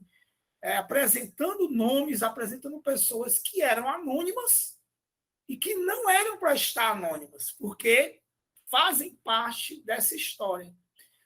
Eu queria que você comentasse um pouco sobre isso, desse seu trabalho, porque isso é ser valente, para trazer memórias, né? Isso é gingar, tem que saber que tem que ter muita ginga aí para estar passando por esse processo. Então, eu queria que você falasse um pouco disso aí. É complicado, mas assim, a gente vai ficar muito clichê se eu disser que a gente é capoeira e a gente não vai desistir, né? Mas acontece bastante. Né? Já foram perguntas, 3 perguntas eu escutei já bastante. Você inventou ou isso existe? Aí você só tem que rir, minha amiga. Não tem outra alternativa para mim a não ser rir. Eu disse, bem, aí a resposta foi, eu lhe convido aí comigo, inclusive a adoecer comigo, porque quando você vai dentro de um arquivo desse, é muito complicado, você passa tipo 8 horas para achar uma linha, ou quando acha, ou que você, por favor, consulte essas fontes e veja se realmente é uma invenção. Porque minha função não é analisar documento, é dialogar com ele. aí a análise é natural. A minha função não é dizer se o documento é bom ou é ruim. A minha função é mostrar o documento. Então, eu ouço muito isso. Já ouvi mais, na verdade. Ouço também essa questão que você fez, mas por que você está trazendo isso agora? Aí eu devolvo com outra pergunta. E por que você não trouxe isso antes? Eu devolvo assim, né? Contramestre Tatu Bola está aí, sabe que eu sou meio desaforada. Ele é daqui, meu conterrâneo. Conterrâneo em tese, né, Tatu? Contramestre Tatu, que né, daqui a gente dividiu o Recife. Mas outra situação também é assim, com que autoridade, foi a última que eu vi, com que autoridade você foi buscar a informação? Essa é tipo assim, foi mais ou menos assim, tá? Essa informação era só para os mestres revelarem. Aí eu paro no espaço, realmente, assim, no vácuo, eu fico comigo mesmo. Mas isso não tem nem resposta. Então, faça o seguinte, aí, né, para a pessoa. Faça parceria, vamos pesquisar, porque é cansativo ficar fazendo as coisas, né? A gente precisa de ajuda. E quanto à pesquisa, né, o que é que a gente se desvencilha como uma grande rodada, não é a gente pede a volta ao mundo, né? A gente analisa o que é que vem nas laterais, atrás, a gente não pede voltar ao mundo para descansar só, a gente sabe disso. Então, você pede a rodada, né, e diz, bem, a gente fala para quem quer ouvir. E a gente traz a nossa arte para quem entende que Noronha já deixou de existir quando presídio. Os grilhões já caíram por terra. E os estrelismos de alguém realmente não cola, né? Porque aí estrelismo não bota nem a arte da gente. Aí a gente vai voltar a aquela velha narcisoterapia, né? Narciso acha feio que não é espelho, por favor. Não dá. Aí a gente vai nessa, mas a dificuldade sempre existe. E a gente não pede, vamos assim dizer, não, vamos valorizar as pesquisas. Não é a valorização da pesquisa de Carlos Eugênio, que aí está para falar por ele mesmo, do nosso queridíssimo finado, Fred Abreu, Jair Moura, entre tantos outros, Liberato, Leal, entre tantas outras pessoas pesquisadoras, Joel, e vocês que estão aqui que também pesquisam, porque se estudam a capoeira, pesquisam. Mas é você devolver a capoeira o que você recebeu. Você precisa, você tem uma satisfação para dar. Você não pesquisa para mostrar. Ninguém está em escola, ninguém é menino pequeno, não. Você não precisa para estar mostrando a fulaninha. Eita, olha o que eu fiz, eu vou ganhar aqui nota. Minha gente, a gente pesquisa porque alguma pergunta ficou no meio do caminho e alguma resposta não foi dada. Muito bom. É isso aí. Esse retorno, né, que você que se todo capoeirista ou toda capoeirista também tivesse esse pensamento de eu tenho que dar o retorno, que tudo que a capoeira me dá, né? Eu tenho que dar esse retorno para ela, para a comunidade, enfim. Joel levantou a mão. Joel, pode comprar o jogo aí, faça esse jogo aí bom, eu sei que você vai fazer. Boa noite, vocês estão me ouvindo? Sim, meu querido. Pronto, vou ligar aqui o... Primeiro pedir desculpas aí, eu entrei um pouco atrasado e vou até ter que sair um pouco mais cedo para eu tive uns problemas hoje aqui em casa. Mônica e Herbert tá sabendo, aí cheguei exatamente na hora do... Tô cansado, mas primeiro é agradecer a Mônica pela apresentação, aqui dentro do possível de eu assistir, ótimo como sempre, né? Nos inquietando, se a Morinha inquieta, imagine você, né? E é bom, né? Isso aí, porque traz cada vez mais essa vontade de pesquisar, né? Porque a gente nunca vai encontrando a resposta final. Porque não existe, né? A gente vai. E às vezes não é interessante, não é, como você fala, não é o trazer o resultado, é a trajetória da pesquisa. A trajetória, quem está preocupado com. Às vezes a gente foca num objetivo, mas o mais importante é a trajetória. Né? Às vezes, quando a gente vai para a roda, diz, pô, eu vou querer fazer isso. Chega lá, não faz nada. Faz outro jogo e é tudo beleza, né? Que tá massa esse jogo. E uma coisa que você falou e a Herbert falou, né? A gente pesquisa, né, porque gosta e porque chega em algum momento que eu acho que é uma obrigação mesmo, né? Então, se ninguém vai lá e faz, a gente vai e faz. E isso é complexo, não é fácil, né? Não é fácil. A gente, essa pesquisa que a Mônica está fazendo aí nos arquivos, como o Carlos Eugênio faz lá no Rio, não é fácil porque Se a gente pesquisa nos periódicos da Biblioteca Nacional, dependendo de como você pesquisa, dá trabalho, quiçá naquelas que você tem que se deslocar, ler, passar várias horas, às vezes, para não encontrar nada. Nada relacionado àquilo, porque a gente acaba encontrando até outras coisas bem interessantes. Eu me lembro que quando eu pesquisava na biblioteca daqui, eu passava sábados e sábados passando dedo, ficando doente, né? Depois descobrindo que tem que botar luva, que a gente coça o olho e começa a coçar o olho. Já teve gente, professora da UFC, eu acho que teve um problema seríssimo da vista, né? Hoje eu só não vou de óculos, porque eu já tenho óculos especial, né? Mas de luva, de máscara, porque a gente se empolga e vai aqui, né? E coça, coisa e tal. Mas aí eu fiz até uma pergunta aí, Mônica, para não falar muito. É, Fernando de Noronha também foi um status para os capoeiras, porque foi muito perverso para os capoeiras, mas eu faço essa pergunta porque parece que a gente tem algumas representações depois de Fernando de Noronha, dos capoeiras que passaram por lá, que alguns capoeiras usam, né? Usam esse status também. Ó, eu tive em Fernando de Noronha. Eu queria que ela falasse um pouco. E é isso aí. Obrigado e agradeço mais uma vez aí, Mônica e Herbert, pelo programa. Obrigado. Bom, meu querido, muito obrigada pela chegada depois de um dia difícil. Estou dizendo, minha gente, ele é um parceiraço. Depois de um dia difícil, ele ainda chega por aqui. Mas era status, sim, para alguns. Né? E a gente também precisa entender que ela era uma ilha do suplício, ilha da dor, mas para alguns, não eram todos os capoeiras que passavam por esse sofrimento, não. Então, como eu estava colocando, que a gente fala muito dessa questão da visão romântica. Não, quanta dor, quanto sofrimento, quanta situação. Noronha era complicado. Mas aí a gente tinha como fazer um comparativo com um daqui, Nascimento Grande. Nascimento Grande ganhou uma visibilidade porque ele era proprietário de algumas casas de comércio, de jogo, e ele tinha um bom relacionamento com pessoas importantes da época dele. Então, ele se fazia valer, foi preso algumas vezes, mas foi solto logo em seguida. Às vezes não, eram horas depois a soltura dele. Então, ele soube fazer valer dos seus relacionamentos. E Noronha, para alguns, foi status, e para outros, foi uma situação de teste. Não sei se a palavra correta seria essa, mas de um exercício, melhor. Um exercício para suas boas relações. Inclusive, é como acontece em alguns presídios. O carcereiro, muitas vezes, é um detento. O chefe de chave é um detento, do chaveiro, chefe de chaveiro, que ainda tem isso aqui. E em Noronha não era diferente. Então, era uma prisão agrícola, uma prisão que foi militar, uma prisão agrícola, mas você tinha um relacionamento. Por exemplo, a Morinete fala de Jucarez, que foi armou uma popó, mas também Jucarez não era fácil, não, né, gente? Se você for estudar, o cara era difícil pra caramba. Aí, então, ele não tinha esse trejeito, né? Mas, respondendo a pergunta, era assim, Joel. Bem status.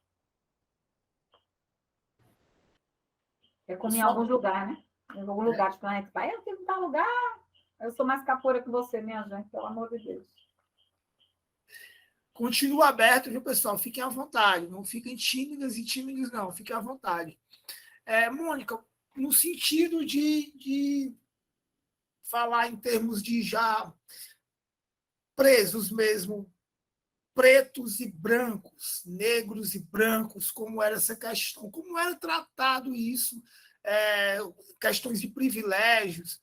O bom que a gente já está falando é da obra que vai vir, né? Mas você falou tanto, ficou jogando tanta coisa que foi já que estamos aguardando. Mas se puder falar um pouquinho sobre isso, sobre essa questão dos presos que iam para lá, quantitativo, não mais privilégios que aconteciam, como você falou também, já teve na sua fala, que tinha uns e tinha os piores. Falar um pouco sobre isso, questão de raça mesmo aí. Era bem misto, na verdade, né? A gente, no livro, quando eu peguei o livro da Casa de Detenção do Recife, e peguei o livro de entradas e saídas, o relatório do Fernando de Noronha, que está aqui, a gente também pegou lá. A gente, claro, percebe em maior quantidade, né, a questão de pessoas negras. Mas a gente também tem a questão da prisão de todas as dimensões. Então, a gente também tem a questão da profissão, tinha muito sapateiro, aí eu falo da profissão dos capoeiras, tá?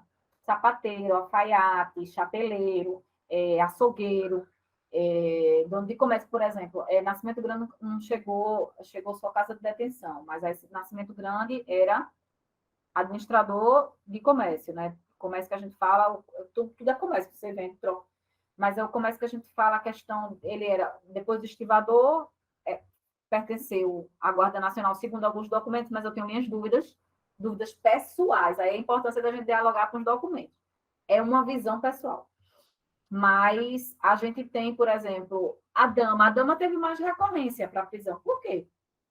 Porque era um mestre maracatuzeiro também, não tinha as boas relações de Nascimento Grande. E aí, inclusive, no Capoeira em Cena, que eu trouxe eu transferi até um trecho da entrevista do filho de Nascimento Grande para essa quarta edição, um trechinho fazendo menção ao Capoeira em Cena. É como se ele dissesse assim: meu pai não era esse herói que vocês defendem, que é grande exímio capoeirista lutador, não. Meu pai deu trabalho em casa, meu pai bebia demais, provocava discussão por conta do efeito do álcool, foi preso algumas vezes, outras foi fugido, e para no final da vida quase morrer às línguas e ser amparado pelo filho de José Mariano Filho, e falecer lá no sítio do Jacarepaguá, lá no Rio de Janeiro.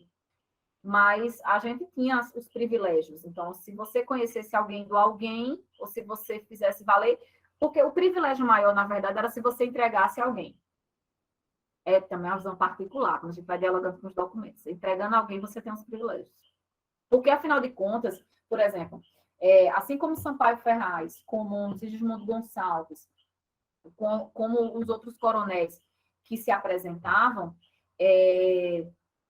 era pela quantidade de pessoas presas, de presos por capoeira. Então, eles tinham que fazer um somatório. Então, se você fosse alguém que iria impulsionar a entregar, depois você levava a rasteira, porque você entregou. Então, você ia fazer parte da estatística, porque você tem que estar ali. Mas aí você tinha momentaneamente alguns privilégios. Mas as profissões eram inúmeras. Ou também como as pessoas... Eu não vi... Não, todos eles, quando tem no livro de Fernando de Noronha, ou no livro da Casa de Detenção, quando tem profissão, todos eles, assim, 95% tinham profissão no comércio dos capoeiras. E repetia muito. Peixeiro, eu vi muito peixeiro, açougueiro, sapateiro, vi bastante, principalmente peixeiro, até porque, assim, não é porque era Recife, não, porque o relatório de presos do Fernando de Noronha eram presos de todas as localidades. Então, que aí eu estava conversando com o Eugênio, a gente tem, por exemplo, só para que eu não trouxe tudo, isso aqui é para mostrar para vocês. Isso aqui é uma lista, tá?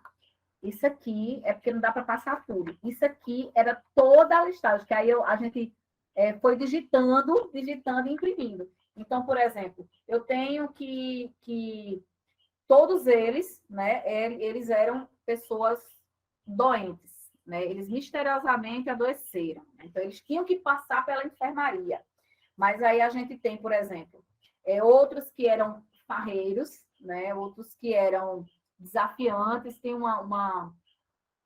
dos ofícios, até Joel me ajudou a terminar de decifrar a letra, que um deles era apenas regente de uma banda de música, então era a profissão. E quando a banda de música se encontrava com a banda da polícia, tanto a banda da polícia quanto das forças lá do quartel, que eram bandas rivais, eles sobrava, era o fio do gatilho, né? Como a gente diz assim, a barba de alguma coisa. Aí sobrava para eles. Então, a distribuição de presos, de status, eram todas, eles eram avaliados por guarnição médica, ou seja, Tem determinados documentos de Noronha mesmo que diz que eles não prestavam nem para executar serviços braçais, porque eram a escória da humanidade.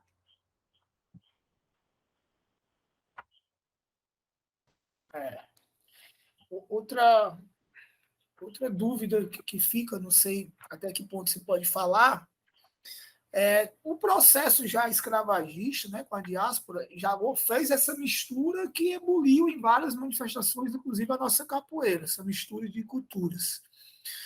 E, pelo que a gente percebe, Fernando de Noronha teve outro processo de misturas, então, né, porque misturou de novo em outra época da história, com outro contexto, misturou tudo de novo. Há algo que se possa falar, tipo assim, não, essa mistura proporcionou isso aqui na cidade, ou isso no estado, isso nesse sentido. Perfeito. Inclusive, é uma das situações que a gente vai abordar, mas a gente já vai trazer. Mas essa mistura ela tinha que acontecer porque eles tinham que garantir a continuidade e o funcionamento da ilha. Porque alguns serviços que abasteciam outras localidades saíam da ilha.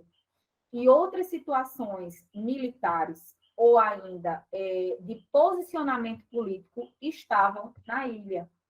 Então, eles tinham que misturar para justificar. Porque, por exemplo, eu tenho um documento aqui que 19 indivíduos foram remetidos. Lá na frente, 59. Depois, 28. Mas era intervalo assim, de 15 dias. E que eles precisavam, era o termo, ser sentenciados, julgados como criminosos e, se fosse o caso, serem inclusos junto com os crimes que já estavam lá. Aí, como algumas pessoas já estavam passando pelo processo já entre aspas, tá? De saída, você tinha que misturar para justificar a existência daquele local. Então, era como se a ilha ela fosse... Por isso que a Morineto chama de cidade. Né? É uma cidade que precisa erguer outros movimentos sociais, políticos e econômicos. Então, vamos misturar, porque a gente justifica o quantitativo. E assim que era a alma de Noronha. Entendi. Não sei se eu respondi sua pergunta. Respondeu sim, tipo, isso só fica na nossa inquietação no sentido de, pô, quero me aproveitar dessa sua pesquisa aí que vai vir. Não teve um determinado período, Heber, que foram 113 presos de uma vez só. Então, tem uma lista, assim, 113. Aí você, tipo, que enlouquece. Como já eu falar, às vezes a gente fica... Eu já não estou enxergando mais quase nada. Né? Então, você fica assim, você troca, né? Então, desses cento e tanto, quantos eram capoeiras? E alguns, inclusive, dependendo da situação que você era misturado, eles, assim, momentaneamente eram esquecidos. Que Eugênio fez uma lista chamada Elite da Capoeira para Noronha. Porque, inclusive, a valentia, né? Eles eram conduzidos e reconduzidos. E eles não passavam tanto tempo. Por exemplo, a gente tem vários capoeiras que foram recebidos. A gente tem um recorte de 1890 a 1892, que é o nosso recorte inicial. Aí depois vai ter volume 2, volume 3, se tudo der certo.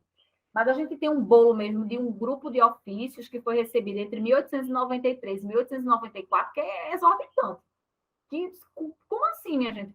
Que bexiga, que tanto crime é esse? E aí, quando você vai descortinando, era aquela velha história. Você pode ser preso por o povo achar que você fez capoeira, pelo fato de você ser capoeira, porventura, o povo achar que você ainda vai fazer. Então, era todo mundo no mesmo povo. Então, a gente precisa ter muito essa clareza, né? Quem eram essas pessoas e que crimes elas cometiam. Isso, com certeza, causou uma mudança que a gente não vai conseguir mensurar nunca no setor cultural brasileiro, não só cultural, econômico, político, em tudo quanto é sentido aí, porque isso provocou, com certeza, uma mudança que, pelo menos, a gente tem que conhecer. O Contramestre Fly levantou a mão. Contramestre, fica à vontade. Boa noite a todos, que eu não tenho cumprimentado ainda. Mônica, de repente eu vou fugir um pouquinho do contexto histórico, mas você falaste aí sobre a questão política e sobre a questão também da elite, né? Nós sabemos que teve vários presos políticos lá em Fernando de Noronha também. Em algum momento O próprio Miguel Arraes. Teve em algum momento algum preso político envolvido com o setor da capoeiragem e que tenha ajudado, de uma certa forma, presos por capoeira, por capoeiragem lá, a se destacar depois da prisão, ou tu não tens algum registro desses assim? Olha, Obrigado. Preso, vamos assim dizer, que ajudou, eles se ajudavam. A gente não tinha uma pessoa de destaque. Por exemplo, a gente tinha um muito conhecido, dentre todo esse rol, que era Antônio Parda, salvo engano. Então, ele se destacava, né? Mas ele não necessariamente ajudava, porque não tinha, eles tinham, era um processo de segregação. Então, você tinha a questão do preso, o preso de mais impacto que teve foi Juca Reis. Então, ele foi para Noronha, o próprio Carrapeta também. Carrapeta era envenenado. Joel até brinca que ele é o cara. Carrapeta, ele era o cara que foi nomeado para ajudar a capoeira. E quando a gente vai estudar a história de Carrapeta, desde notícia de jornal, né, da Biblioteca Nacional, quanto os relatórios que tem aqui, ou em outras localidades, que Parda, ele veio do Maranhão. Mas aí Juca Reis, quando ele saiu, quando ele desceu de Portugal, etc., as pessoas, né? Não ele em si, mas as situações todas de Portugal. E mais a questão das famílias, dos contatos, das situações, Juca Reis passou a ser o vilão. A Morinete defende que ele que entregava. Carrapeta, na minha concepção pessoal, era o cara que ajudava. Então, mas lá dentro não se tinha, né, você não tem como se destacar sozinho. Alguns, segundo alguns pesquisadores, preferiam ficar em Noronha, porque era um local que tinha a capela de sustentação, como a gente chamava, que é a Capela Nossa Senhora da Conceição. A gente tinha a escola, a gente tinha a enfermaria, a gente tinha o trabalho agrícola, a gente tinha as situações de Noronha que favoreciam, mas aí aquela jogatina interna política, social. Trazendo para a situação contemporânea, tem gente que, se você soltar de um presídio, não sabe viver na sociedade, porque se acostumou com a situação lá dentro. É o mesmo que aconteceu em Noronha, mas Carrapeta, ele era meio envenenado. Ele é uma pessoa meio... Ele realmente veio para causar uma revolução. Joel está pesquisando sobre ele. Né? E ele entrou na pesquisa da gente também, de Noronha, porque ele esteve lá. Mônica, falando agora do Capoeiragem no Recife Antigo, né? Aqui eu estou com a terceira edição, né? Que não é que agora você acabou de lançar a quarta edição. E aí, eu queria que você falou já um pouco na sua fala, mas digamos assim, estou com o livro, tu está falando para a pessoa que já pegou a terceira edição sua, leu o livro, e você vai falar para a pessoa, ó, agora, nessa quarta edição, aquele aspecto e esse você vai encontrar mais isso, mais aquilo, mais quase vendendo o peixe, digamos assim. Né? Como que você falaria para essa pessoa para a quarta edição do seu livro agora?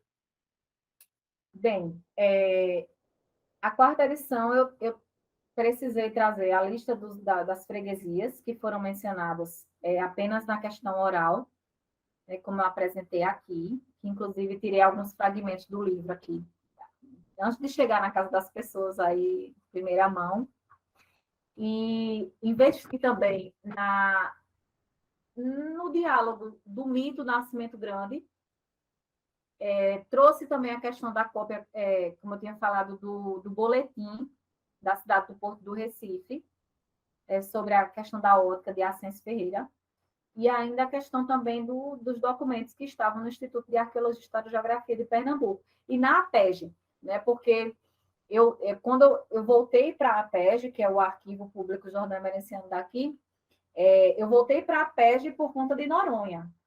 Então, aí algumas situações, não, como a quarta edição está saindo, aí deixa eu colocar pelo menos uma lauda, uma folha de um dos processos nesse livro aqui, do Capoeiragem no Recife Antigo. Eu trago uma folha lá, a lista completa dos valentes que o Memorial de Justiça de Pernambuco me concedeu gentilmente, o boletim, um pouquinho mais de Nascimento Grande e alguns fragmentos da entrevista do filho de Nascimento Grande, que teve um filho e 2 netos, e nessa nova obra. Então, acho que aí algumas pessoas até perguntam quantas páginas? Eu disse, minha gente, eu não fico contando, não, mas eu acho que deve ser umas 20 a mais. Por aí, umas 15, sei lá. Por mim, eu não vou nem pela página. Por mim, era mais resumido possível para a gente ser objetivo, mas a gente não consegue. É isso que tem na quarta edição. Já vendeu aí super bem o peixe pra caramba. Informação nova aí, bem importante, né? Agora, a Tara mesmo está sendo essa obra sobre Noronha, porque a gente encontra menções, né, em vários pontos. Foi mandado para Fernando de Noronha. Minha gente, quando a gente começa a capoeira, uma das primeiras informações, eles eram presos e enviados para Fernando de Noronha. Mas quem era preso mesmo? Os capoeiras, mas que capoeira era preso? Então, a Tara, agora a minha Tara, junto com a provocação de Carlos Eugênio, e a fiel generosidade de Joel, está em produzir esse material. A gente precisa escrever sobre Fernando de Noronha.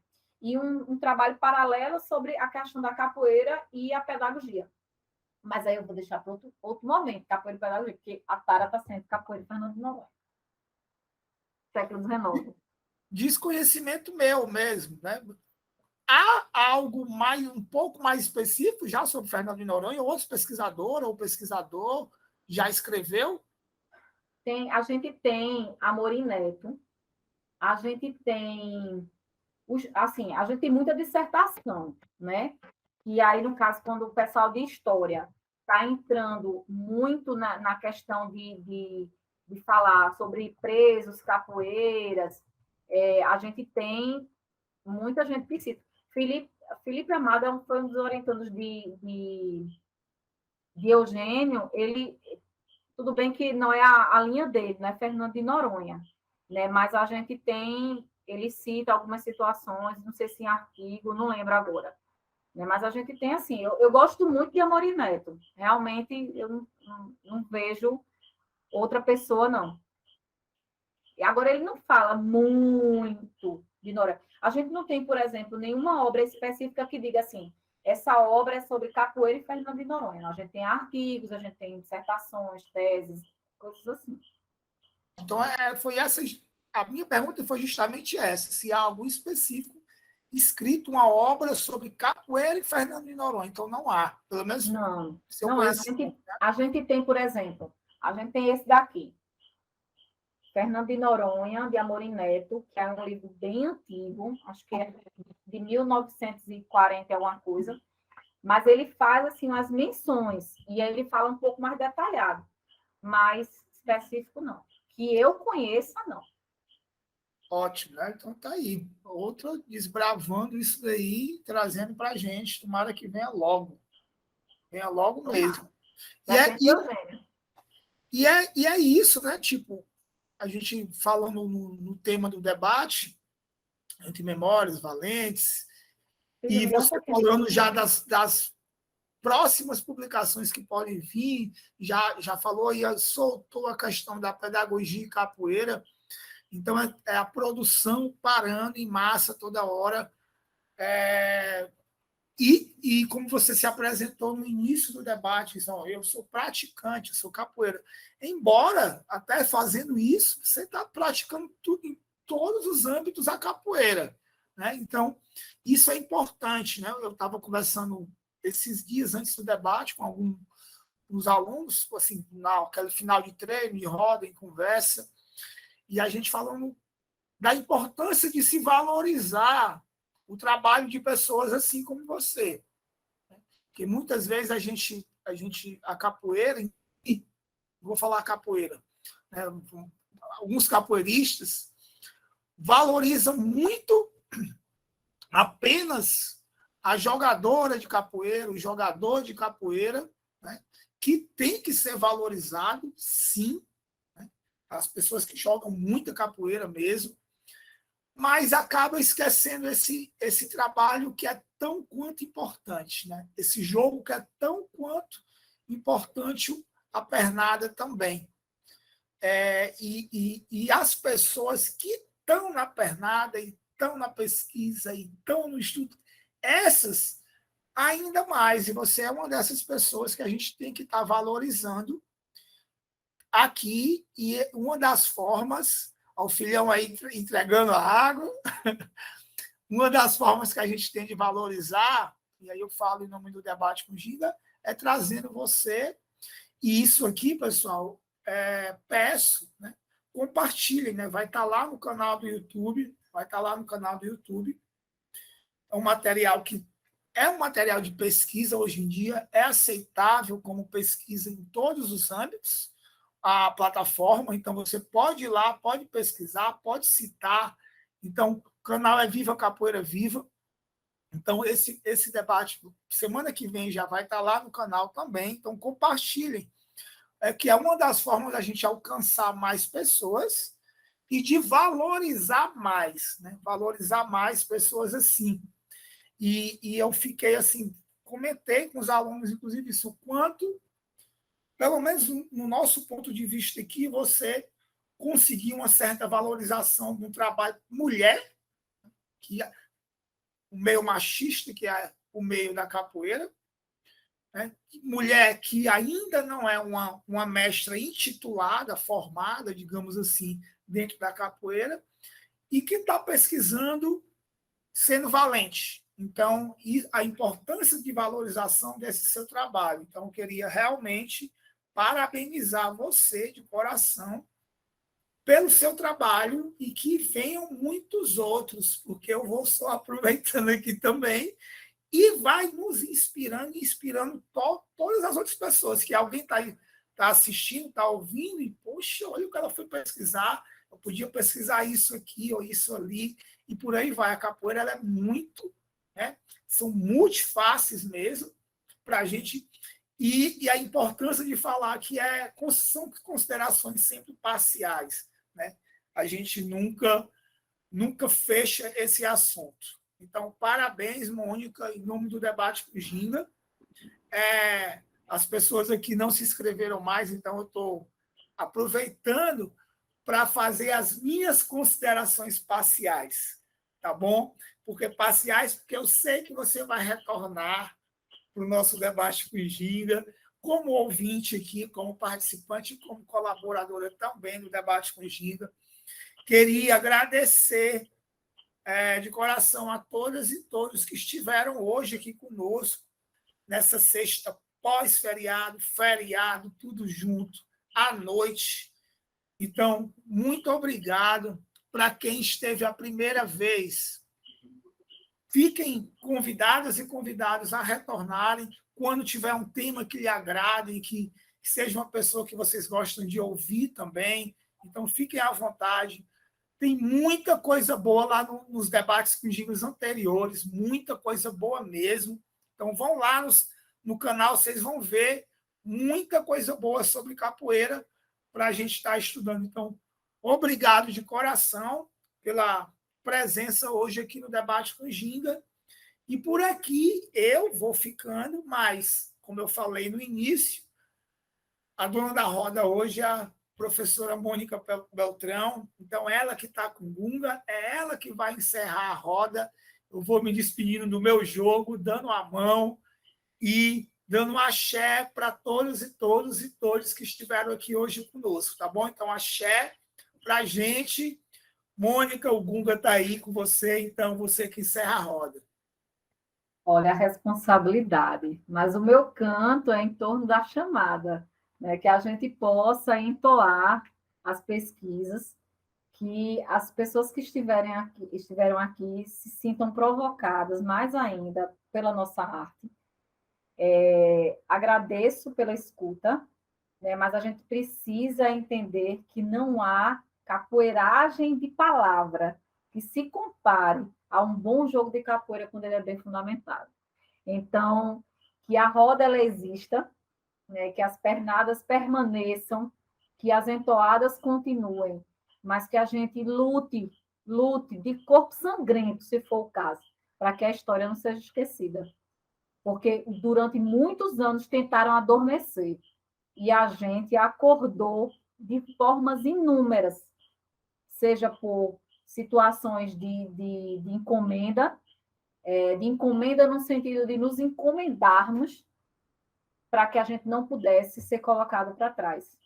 Que os feitores, que são fantasmas, que jamais serão lembrados como apenas malfeitores, né, que eles ocupem o lugar de onde eles vieram, da história que eles quiseram negar, que possam ser negados, para que a história do nosso povo, da nossa capoeira, ganhe o seu devido lugar, como já ganhou historicamente. Então, a gente entendendo a força que tem a prática da capoeira em si, quando a gente pratica a capoeira, é de quem pratica, de quem conhece, de quem estuda, de quem vive. Não tem como a gente não viver diferente. Não tem como a gente dizer hoje em dia que você está na capoeira, não sei, eu sei fazer outra coisa. Não, a gente não sabe. A gente continua fazendo muitas coisas, mas o que respira, que dá fôlego de vida, é a nossa capoeira. E que as nossas histórias sejam sempre lembradas, do mesmo jeito que as histórias tentaram ser apagadas. Que as nossas histórias ganhem vida e memória muito mais ainda do que já ganharam, porque se não tivesse um impacto tão significativo, nós não estaríamos discutindo capoeira até hoje. Então, nós somos protagonistas de memórias, histórias, passados, presentes e futuros. A nossa história jamais será apagada.